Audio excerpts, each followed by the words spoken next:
bailar entonces? ¿Te acuerdas la luz de lo que es los mangos, ¿eh? Los mangos son los muchachos así, jóvenes y buenos como él, y bonitos, jovencitos. Ahí. Lo máximo. Besos para todo el mundo. Besos para todo el mundo.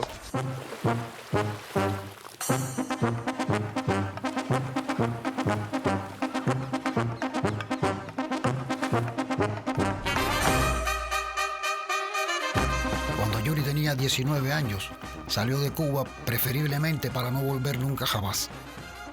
Comenzó una nueva vida en Holanda y nosotros nos quedamos aquí.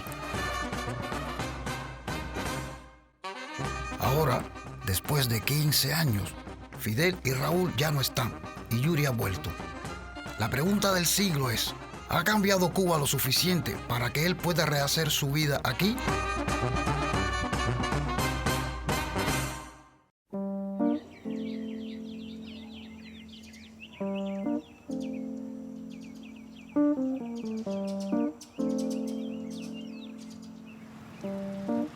Hoy se cumplen 2 años de la muerte de Fidel Castro.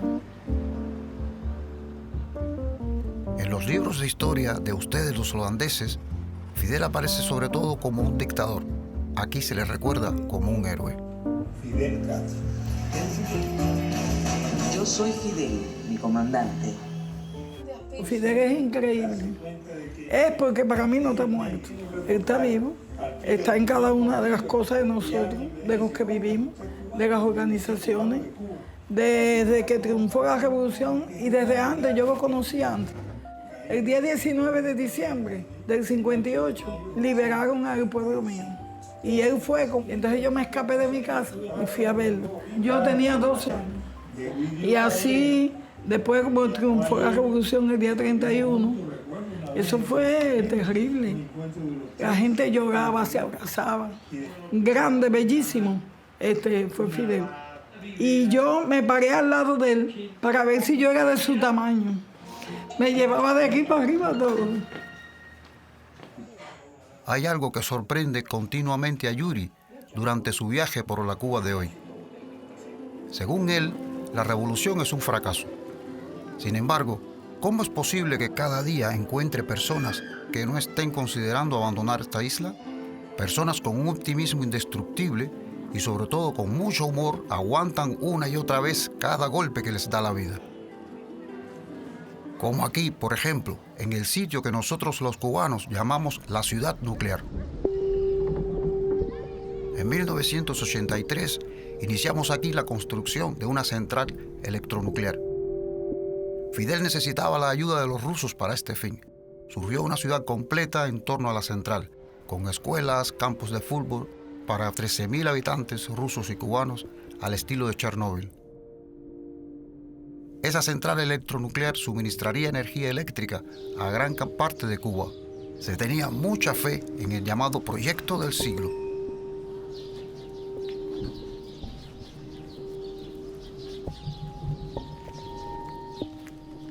Cientos de cubanos llegaron a la ciudad nuclear para trabajar en la construcción de la central. ¿Cómo es? También Armando, graduado en física nuclear. Está asustado todavía. ¿Estás asustado? ¿Quién es Ese es mi nieto. Sí, tu nieto. Hey, pero ese es, bueno, ahorita ¿Sí? la madre a veces se pone celosa, porque él y yo salimos. Hey. Oye, ¿qué trabajo encontré para encontrar este lugar? No hay ni una señal de la ciudad nuclear. Eso es uno de los problemas que tenemos. Formalmente nos llamamos ciudad nuclear.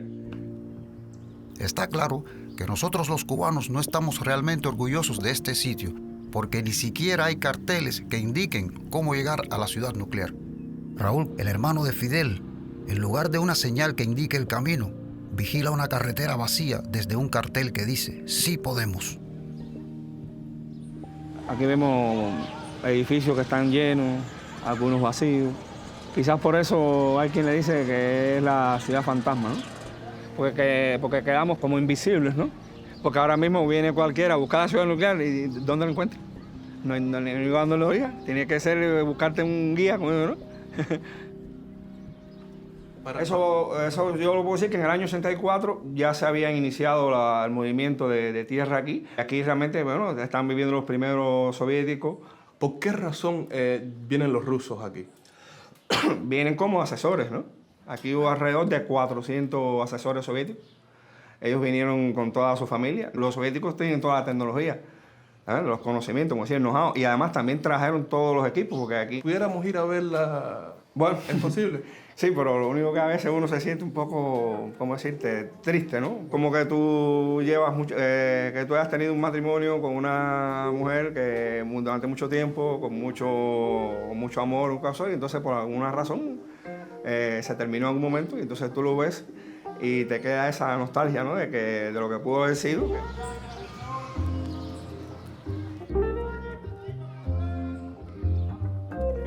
De camino a la central electronuclear, se encuentran con Daisy, que fue jefa de seguridad de la central.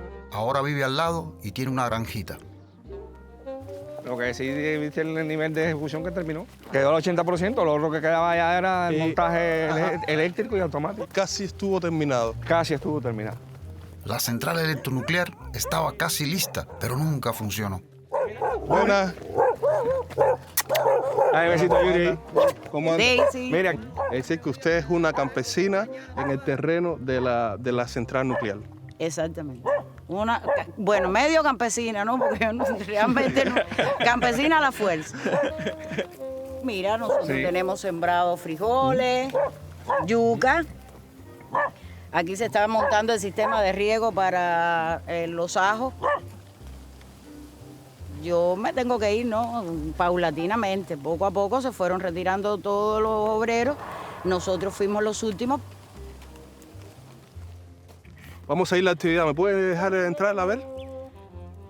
¿Hasta dónde vas a entrar? Bueno, hasta donde se pueda, ¿no? ¿se puede conversar con ella? A ver, yo creo que sí, que no haya problema. No. Aquí está usted. Por primera vez durante este viaje, una funcionaria del gobierno acompaña a Yuri ¿Ya me entiendes? Ahí no hay nada.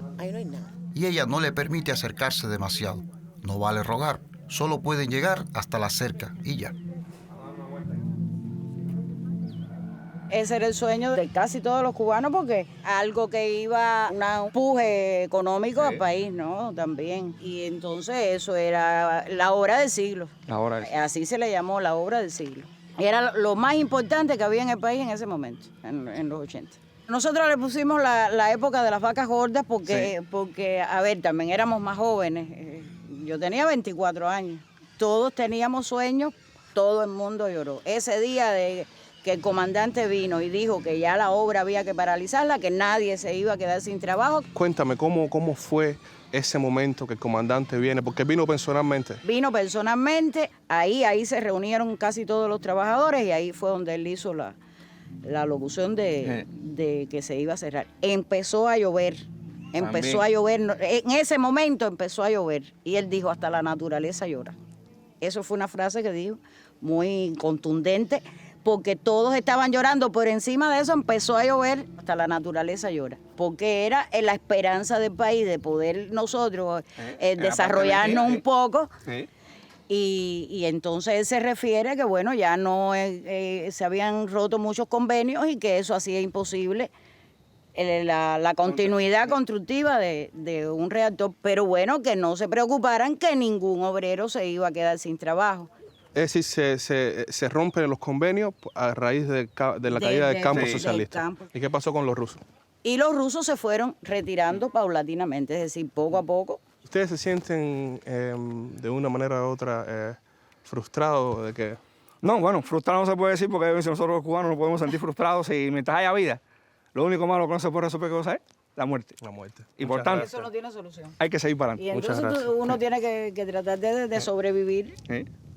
Si del cielo te mandan limones, haz limonada. Sí. Esa es la... Yo tengo que aprender mucho de ustedes todavía.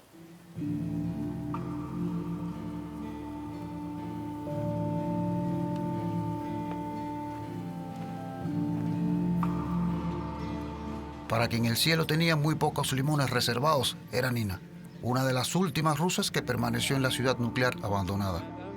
Ella es ingeniera y está casada con un cubano que estudió en Rusia a inicios de la década de los 80. Buenas. Esa es mi vestimenta de campaña. Mucho gusto. Yuri. Yuri, sí, Yuri. Bueno, después de ¿Por qué tú crees que yo me llamo Yuri? Porque ¿qué año tú naciste? Ah. Sí, claro, en el Yuri 80. Gagarin. Yuri Gagarin, así mismo. Sí, en el 82. En 82, pero bueno, ya eso pasó el tiempo. Sí, ya.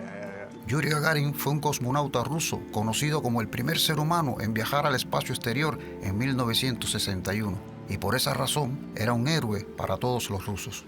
Yo vine a Cuba el día de cumpleaños de Fidel, 13 de agosto. Yo llevo aquí 30 años. 30 años. 30 años en Cuba. ¿Por qué no viraste a Cuba? A Bueno, Rusia? mire, si vas a escoger entre donde vivo yo, que además yo tengo familia, tengo 2 hijos, aquel entonces en la Unión Soviética era peor que en Cuba. En Cuba al menos pasó de ¿Peor en sangre. qué sentido? ¿En qué sentido? Que cuando colapso económico, ustedes saben qué cosa es causa. No, ustedes no han vivido colapso económico, no saben qué cosa es hambre. Cuando se cae toda relación económica.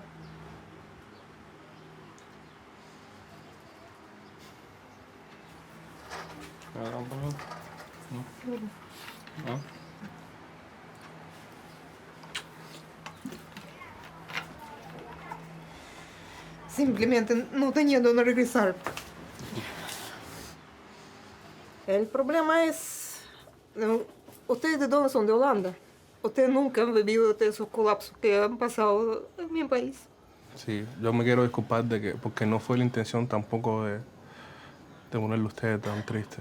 Cada persona tiene su vida, quizás algunos tienen más fácil, otros no. ¿Y es usted la única persona o la única rusa que vive aquí en...? No soy la única, que aquí hay 2 compañeras mías más, no, 2 no, 3 compañeras más. Pero a veces ustedes se comunican entre sí, hacen fiestas rusas. Nos reunimos de vez en cuando ahí, sí. Porque aquí veo la cultura rusa, la veo bien Sí, la bien sacamos ahí para presente. que vieran. Y cuando están juntas, piensan, hablan de Rusia. Bueno, tratamos de hablar en ruso, pero es muy difícil. Cuando tú hablas 24 horas en español, ya piensas en español. Cuando empiezas a hablar en ruso, sale ruso chamuscado así, traducido del español para ruso. No, entonces estás pensando a ver para traducir. Cuesta un poco de comunicarse. Que así si miro las paralelas entre nuestras historias, que creo que existen. Yo, en este caso, emigro de Cuba a Holanda. Ah, tú eres cubano. Yo soy cubano. Ajá. Pero tú fuiste buscando mejoría económica. Sí. Vamos a decir, porque lo mío fue una locura. Locura o no, Nina se quedó aquí con muy pocas ganas. Llegó a Cuba en tiempos mejores, cuando Fidel aún tenía grandes planes para nuestro país y todos estábamos esperanzados. Pero la dependencia cubana de los rusos a menudo sería un obstáculo para el avance de la revolución.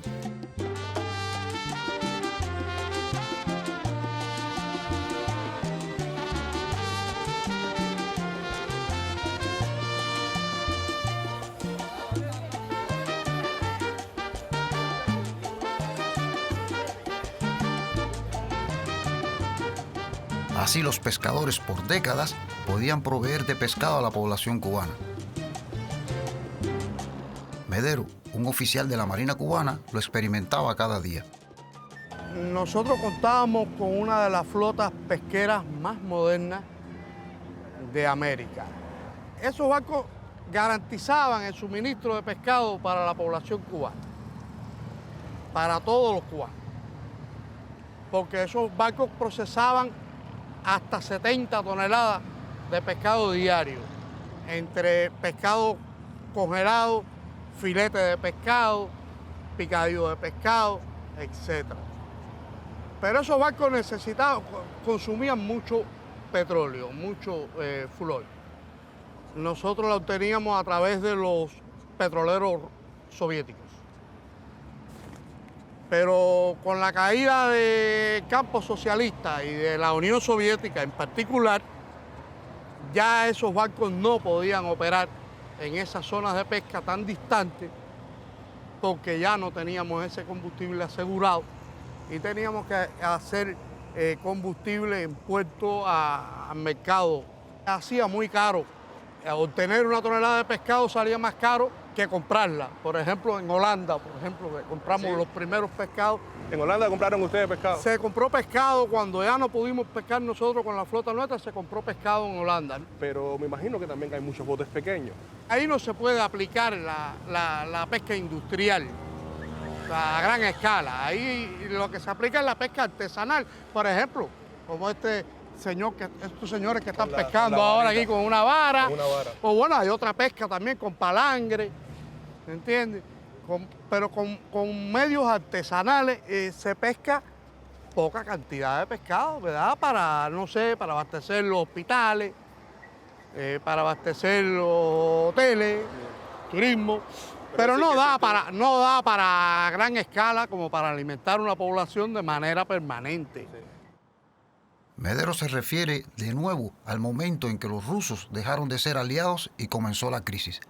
De ese tiempo viene la frase pollo por pescado. De pronto no se podía encontrar pescado en Cuba. En la libreta de abastecimiento decía pescado, pero te daban pollo en lugar de pescado.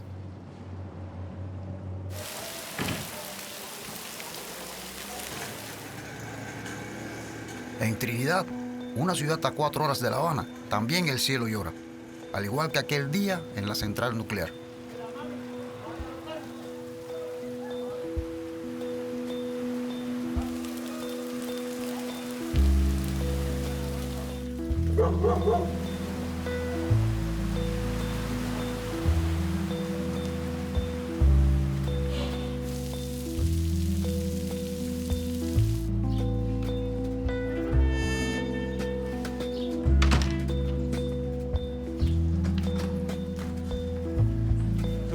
Sí, mucho gusto, Palmero.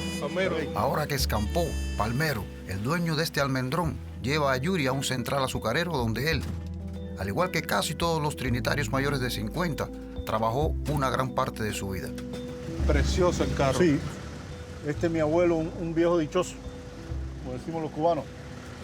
Lo ganó en el año 58 en una lotería. En realidad la economía de la familia depende un poco de él también. Permiso un segundo. No, tranquilo. Sí, dime. Muchas gracias igualmente. Va. Pero ¿no te ponen multa por hablar con el teléfono así? Sí, pero bueno, los policías hoy no salen a la calle. ¿Por qué los policías no salen a la calle? No, porque está lloviendo y...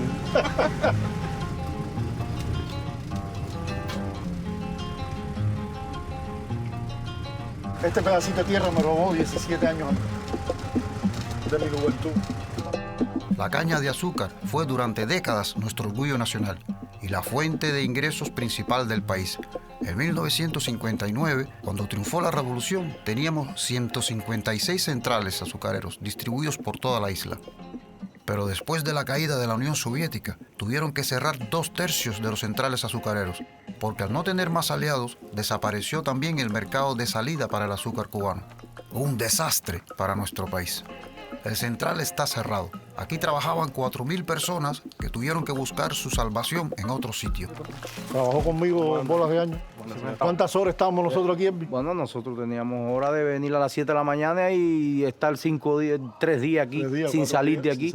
Era igual, ven, te cambias y dale a trabajar. Que dormíamos en un hueco aquí. Dormíamos en un cuarto tirado. Y en esas condiciones no entiendo todavía muy bien la alegría. Es una cadena.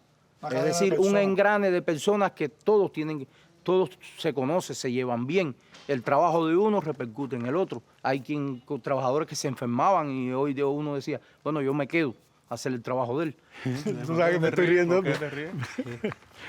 Porque nosotros ya cuando llegamos aquí sobre las 12 o las 1 por ahí, oye, este es bique de alcohol. Sí, ¿Así se tomaba? No, sí. Imagínate que el proceso de fabricación de azúcar de arriba, en los tachos había que mezclar alcohol 90 o alcohol 100 para cocinarlo con la masa cocida y producir un grano de azúcar.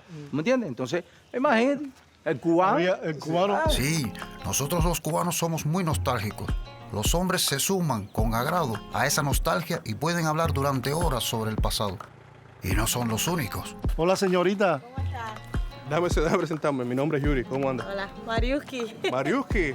Qué nombre más cubano. Más cubano, no, Sí, más ¿eh? rusito. Mariuski y Yuri somos de Rusia, imagínate tú. Nosotros somos rusos, ¿eh?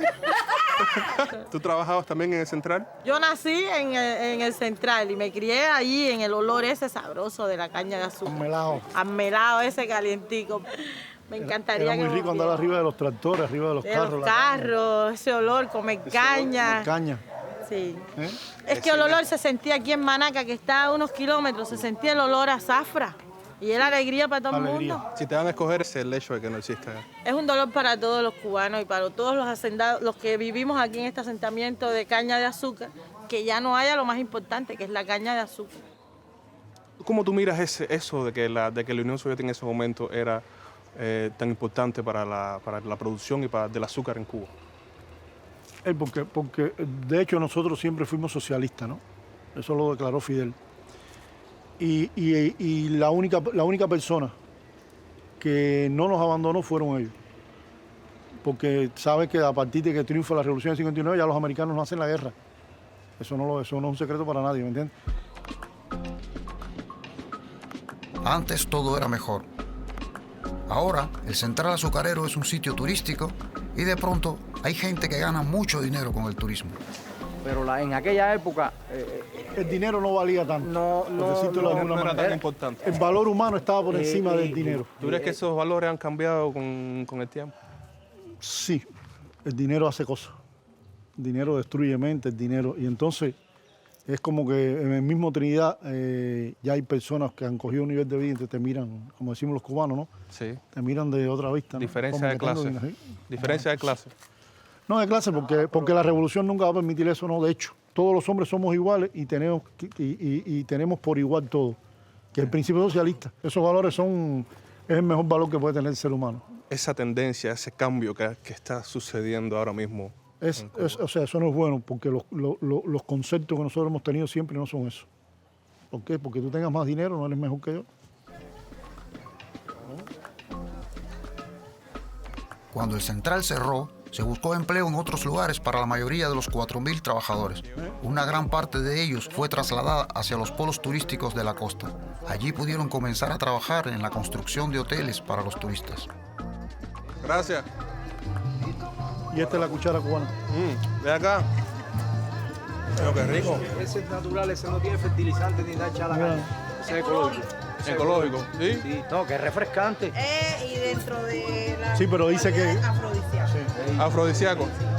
Que en el hombre, tú me entiendes, como que fortalece la vida. Eso se usaba en la...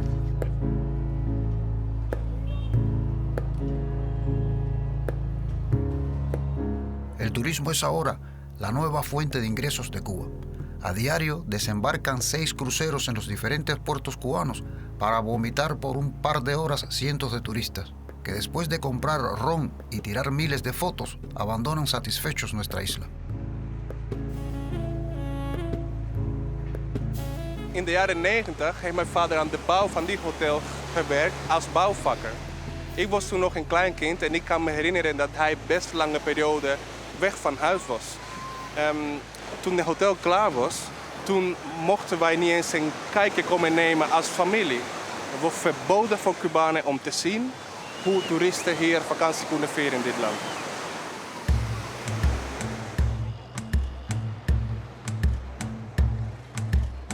Por suerte ya dejamos atrás ese tiempo en que los cubanos no podíamos relacionarnos con los turistas. Y de hecho, ahora, Yuri es también un turista. Un paso me voy para siempre, un paso fuerte, un paso hacia adelante. 2 pasos me voy sin mirarte, tan lejos pisé. 2 pasos y ya te olvidé.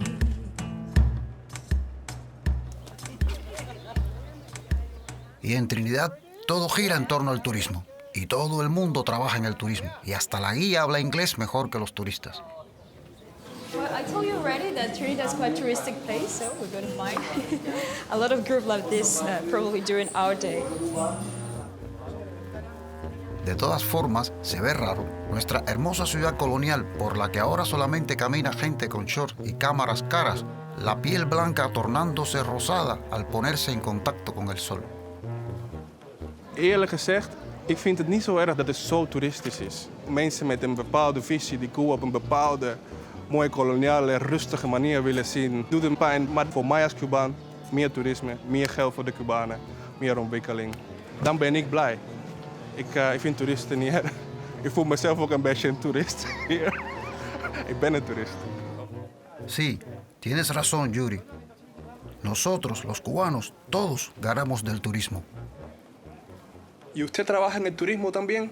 Sí, ahora sí. ¿Qué hace? Antes era maestra y ahora tengo un pequeño hostal. ¿Aquí en casa? Sí. ¿Qué piensa usted del turismo? ¿Eh? ¿Qué piensa usted del turismo?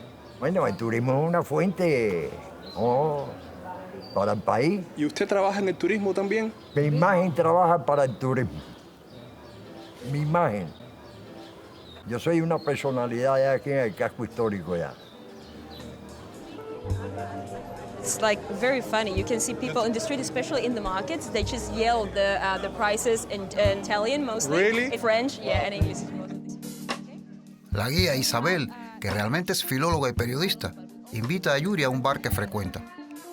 El sitio lo administran jóvenes que también estudiaron otra cosa. Un médico, un ingeniero, un periodista. ¿Por qué no ejercen la profesión que estudiaron? ¿Y tú qué estudiaste, por ejemplo? Discúlpame. Estudiaba química pura. El salario que yo tenía con solo 12 grados no me alcanzaba para nada. ¿Cuánto era más o menos? Eran 400 pesos cubanos. ¿Qué haces tú? Bueno, yo soy periodista. En mi casa, por ejemplo, mis padres tienen un negocio de renta de habitaciones y yo soy parte de ese negocio familiar. O sea, de eso principalmente es lo que vivo. Cuba es un gran hotel, o sea, en todos lados. Aquí, por ejemplo, te encuentras que todas las casas son casas particulares, cada Que tú pedacito. caminas por Trinidad y todo. Tú ves restaurantes, bares, hostales. Sí. Hace todo 4 depende años, del turismo. Hace 4 o 5 años la ciudad, no sé, un 20% dependía del turismo. Ahora es un 80%, cuidado.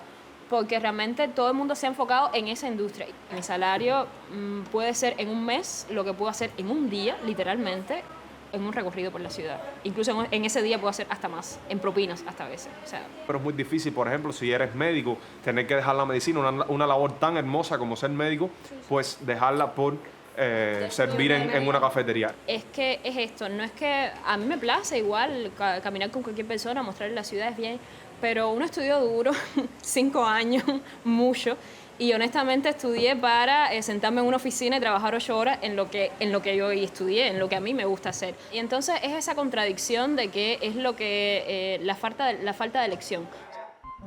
Todos estos jóvenes inteligentes trabajan en el turismo, porque lo que ganarían si ejercieran su profesión sería muy poco. Algunos creen que si esta situación continúa, en un momento dado no podrás ir al médico porque éste estará haciendo otra cosa, por ejemplo, abriendo su propio hostal o restaurante.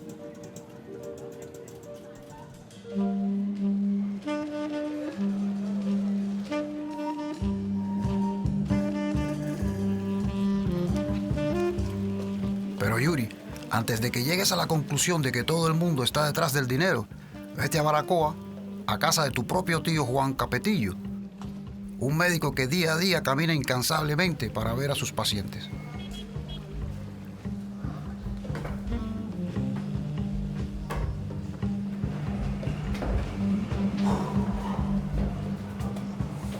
Buenos días. Buen día. Tío Juan. Sobrino. ¿Cómo anda? ¿Cómo anda? Un abrazo. Se cuenta, hermano. ¿Cómo está? ¿Cuánto me alegro? Sí, yo también. Oye, mira, No hemos tenido mucho está tiempo bien. juntos. No, ni Sí, importa. otro. No hay problema. ¿Este es el carro tuyo? ¿El coche? ¿Sí? No, las piernas. Las piernas. ¿Cuál es tu especialidad que tú das a la gente, no? Bueno, nosotros empezamos primero con todas las especialidades y ya después ya hicimos la geriatría, o sea, con el proceso de envejecimiento. ¿Qué están haciendo ahí? Ese es el círculo de abuelo. A través de una profesora de educación física, le dan la motivación, ¿cómo entiendes? Para mantener en forma y activa al anciano. Arriba. Y eso está diseminado por todo el municipio. Por todo el municipio. Sí, con atención a la tercera edad. Gracias. La atención al adulto mayor. Ahí hemos triunfado. Las mujeres alcanzan los 81 años y los hombres los 79. Esta es la Dirección Municipal de Trabajo. una esperanza de vida de la que la mayoría de los países desarrollados estaría orgullosa. Buen día a ustedes. ¿Cómo andamos? ¿El sobrino mío? ¿Cómo está mi vida? Mucho gusto. ¿Alguien que para la consulta también? ¿Quién es el primero? Antes del triunfo de la revolución, la esperanza de vida media era de 63 años, como le corresponde a un país en vías de desarrollo. Y ahora estamos al mismo nivel que un país del primer mundo, como Holanda. En este consultorio, tío Capetillo atiende a pacientes que luego remite al especialista en otro lugar de Cuba. Ya en diciembre ya empieza la semana que viene. Sin embargo, la mayoría de sus pacientes no puede venir. Por eso, él los visita en sus casas, donde casi todos reciben el cuidado de la familia y los vecinos. ¿Cómo andamos? Buenas. Al final. Adelante. Te veo mejor. ¿Tienes otro temblante? Da al frente. Vamos a ver.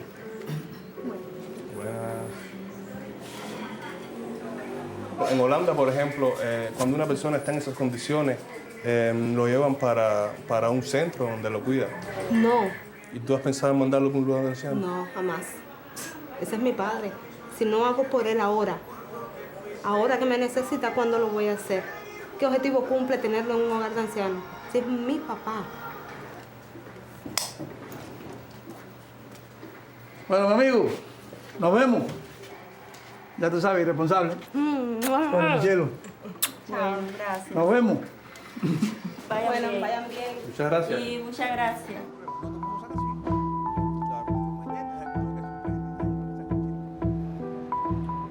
Dat is een van mijn grootste angsten. Als ik oud word in Nederland, hoe het systeem anders is dan hier. Dat ik in een tehuis eindig of zo. Ik zie hier dat iedereen met de familie sterft. En ik denk dat dat echt de ideale manier is om over te gaan naar, ja, of te sterven. Buenas tardes. Buenas. Sobrino, mi mamá. Buenas tardes.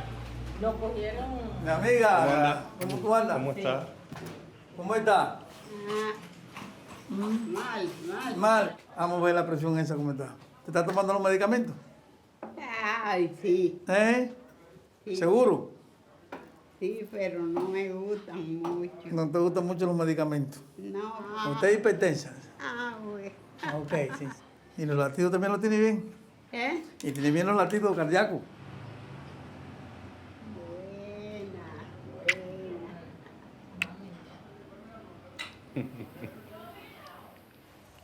Los valores sí hay que mantenerlos, ¿no?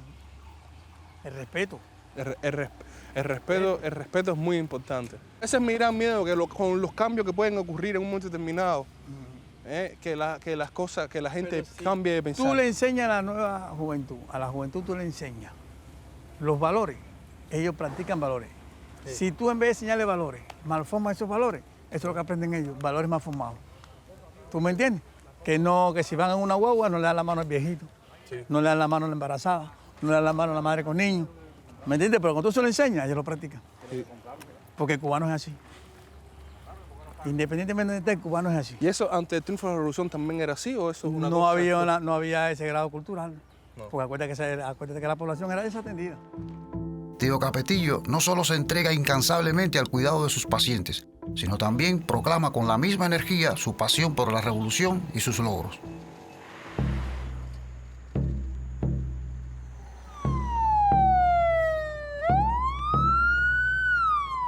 Este entusiasta corredor es también un fiel defensor de la revolución. Corre hoy, en el segundo aniversario de la muerte de Fidel, con un grupo de otros fieles seguidores hasta el mausoleo donde descansan los restos de Fidel en Santiago de Cuba. Yo soy Fidel. Yo soy Fidel. Yo soy Fidel. Yo soy Fidel. Yo soy Fidel. Yo soy Fidel. Yo soy Fidel.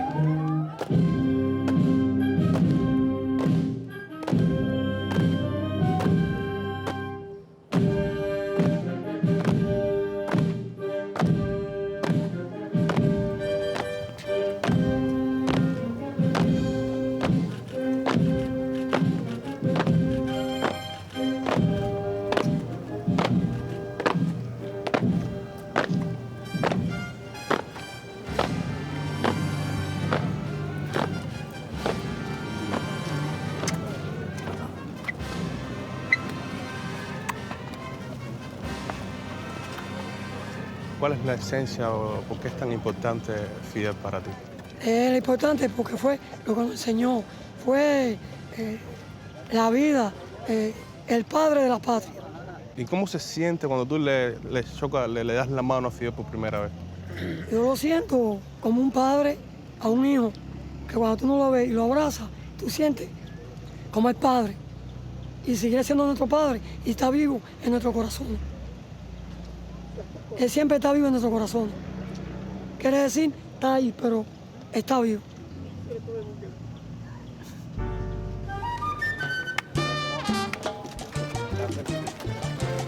En el aniversario de la muerte de Fidel, aquí absolutamente nadie lo llama Castro, la televisión homenajea todo el día al gran líder.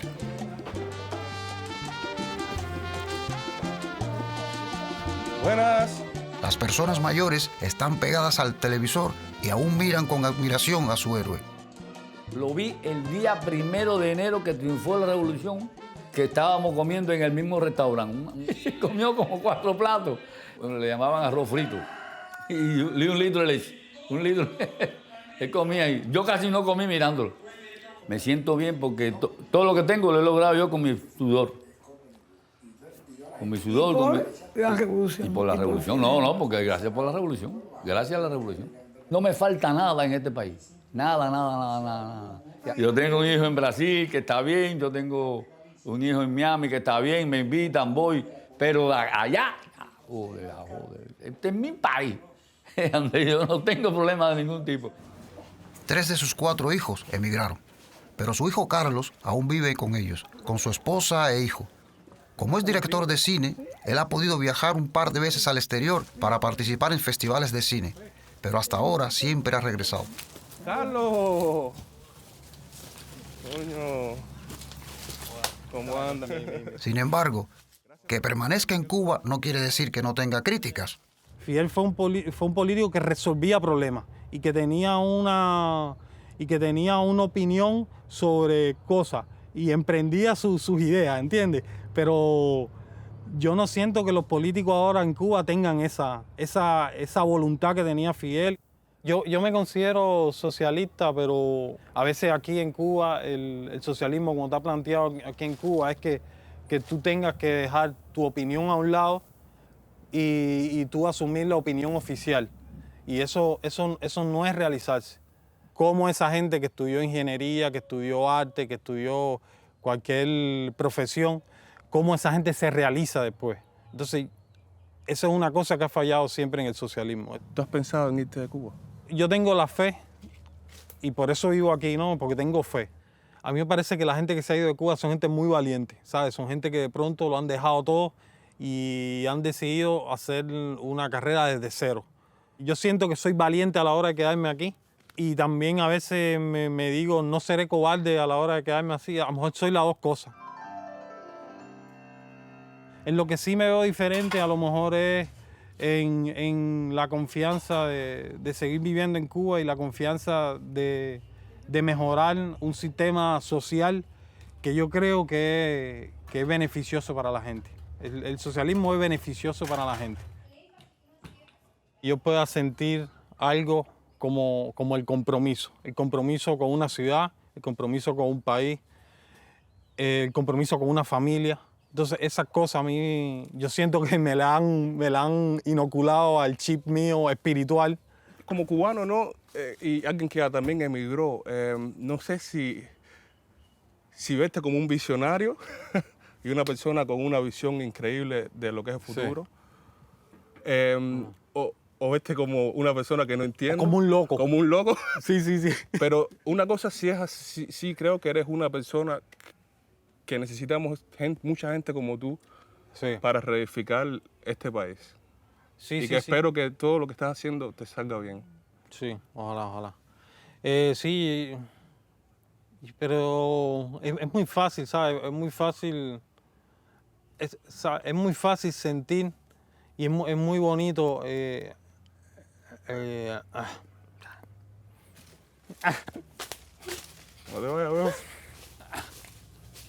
No sé qué te pasa hoy, Yuri, pero haces llorar a todo el mundo. Ik word steeds geconfronteerd met ook dingen waar ik zelf mee zit als Cubaan. Had ik iets kunnen betekenen voor dit land als ik hier was gebleven? Que te tocó un punto. ¿Qué fue lo que pasó?